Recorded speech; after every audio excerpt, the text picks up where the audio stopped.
бага насны хүүхдийн одоо эрүүл мэнд ноцтой хохирол учраад амнаас хөрсөн тохиолдолд одоо хилээр гарахыг хориглох таслан зэрэг арга хэмж авдаг. Гэтэл одоо шүүхээр цагдаагийн байгууллагаар мөрдөн байсаад хийлгчээд шүүгчил шатанда прокурорын байгууллагын цагдаагийн хууль хүчин байгууллагын хариуцлагагүй байдлаас талбартай гуйвуулаад хил гаргаа явуулчихдаг. Хүний амнаас хохирчдаг хохирлоо нөхөндөлүүлж чаддгүй ийм тохиолдол байгаа. Энэ Баян-Улгийн аймагт гарсан. Тэгэхээр ийм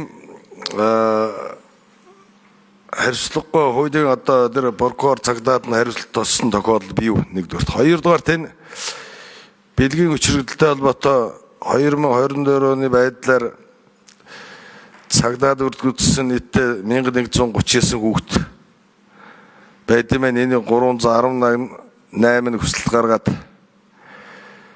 шинжилгээ хийлгэсэн байна. 240 хүүхэд нь одоо цэцгцэн очсон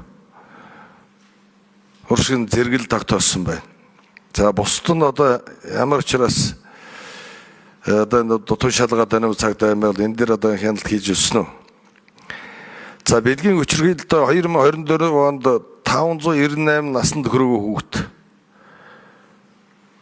өртсөн байна. Тэгээд 908 хүнд одоо үздэг шинжилгээнд хамрагдсан байна л да. 2024 оны байдлаар насанд хүрээгүй хүүхэд төрүүлсэн 1931 хүүхэд байт юм байна. За өөр хүнд үлсэн 499 хүүхэд.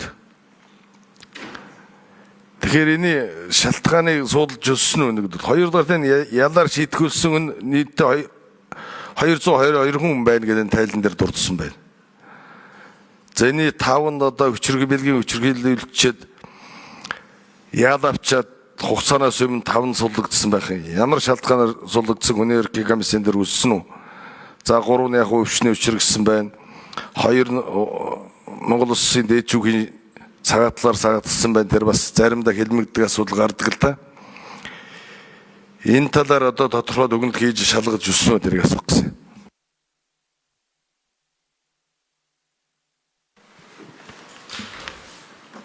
За ажлын хэсгээс Хунан гişэ хариулна 3 дахь микрофон.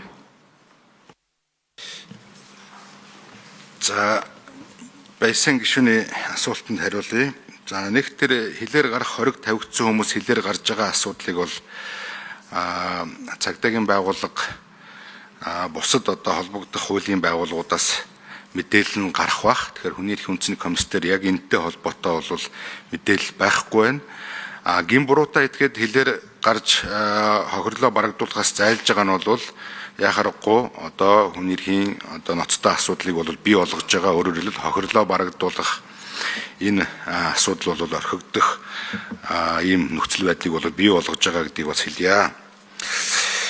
За энэ бага насны хүүхэд үр хөндүүлж байгаа төрж байгаа тоо бол энэ эрүүл мэндийн байгууллагаас өгсөн мэдээлэл. Тэгэхээр энэ шалтгаан нөхцөлийг бол бид нэр судлаагүй, наривчилж судлаагүй. Энэ талаарх бол мэдээлэл байхгүй байгаа. Тэгэхээр энийг бол эрүүл мэндийн байгууллагаас нарийн одоо дүн шинжилгээ хийсэн хэсэг талаарх мэдээллийг бол бас авах нь зөв бах. Бидний хувьд бол энэ тоо өөрөө маш өндөр байна. Тийм учраас энэ дээр бид нэр нарийн судалж дүн шинжилгээ хийх шаардлага байна. Энэ дээр дүн шинжилгээ хийсний ард тодорхой арга хэмжээ авах шаардлагатай байгаа гэдгийг одоо бид нэр бас хэлж байгаа. За 14 наснаас доошоогоо хүүхэд төрсөн үр хөндүүлсэн асуудал бол энэ бол өнөөдөр Монгол улсад хүчин төгөл дээр үйлчилж байгаа эрүүгийн хуулиар бол бүгд гэмт хэрэг. 14 насны төрөөгүй хүүхдийг хүчиндэх гэмт хэрэг тооцогдож байгаа. Тэгэхээр энэ тохиолдол бүр дээр бол эрүүгийн хэрэг нээгдээд шалгагдаад явсан байх ёстой. Явсан байгаа гэж бодож байна. За хохирлолтой холбоотой асуудал хүний эрхийн үндэсний комиссоос энэ бэлгийн хүчирхийллийн хохирогч хүүхдийн хохирол барагдуулах эрхийн хүрээнд бол 40 хэрэгт дүн шинжилгээ хийж ажилласан байгаа. За 40 хэрэгээс бол 17 хэрэгт нь бол хохирол нэхэмжилсэн байна. 10 хэрэгт нь хууль ёсны төлөөлөгч 7 7 хэрэгт нь өмгөөлөгч хохирол барагдуулахаар шүүхэд нэхэмжил гаргасан.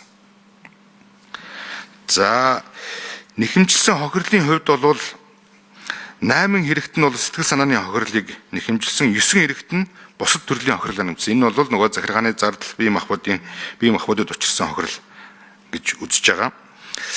За харин шүүхээс хохирол нэхэмжилсэн 17 хэрэгээс 7 нэхэмжлийг нь бол хэрэгсэхгүй болгосон байна. 10 нэхэмжлийг бол хангаж шийдвэрлсэн, өөрөөр хохирол нэхэмжилсэн 10 нэхэмжлийг бол хангаж шийдвэрлсэн. За тэгээд нийт 50 гаруй сая төгрөгийн хохирлыг бол шүүгдэгчээс гаргуулсан юм мэдээлэл байна. Тэгэхээр бэлгийн хүчирхийллийн хохирогч хүүхдийн хохирол барагдуулах ажиллагаа бол хангалтгүй гэж дүгнэх ийм одоо мэдээлэл гэсэн. Цэцэгцэд учирсан хохирлыг тогтоох ажиллагаа бол саяхнаас хэрэгжиж эхэлсэнтэй холбоотойгоор бол тоон бага байхыг үгүйсэхгүй, уг нь бол энэ сэтгцэд учирсан хохирлыг бол хэрэг бүр дээр бол тогтоох ийм одоо хуулийн зохицуулттай. За харамсалтай нь энд бас нэг асуудал яригдж байгаа нь хууль ёсны төлөөлөгчөөр ихэвчлэн хохирогч хүүхдийн эцэг эхэн томилогддог. За эцэг эхэн томилогдсон тохиолдолд хохирол байхгүй, хохирол нэхэмжлэхгүй байх явдал түгээмэл байгаад байна. Тийм учраас Хүний эрхийн үндэсний комиссоос энэ асуудлыг бас өөрчлөх шаардлагатай юм байна. Бид нар зарим тохиолдолд эцэг эхээс нь хүүхдийг хүртэл хамгаалах ёстой. Тийм учраас заавал өмгөөлөгчтэй ордог энэ зохицуултыг сэргээе гэдэг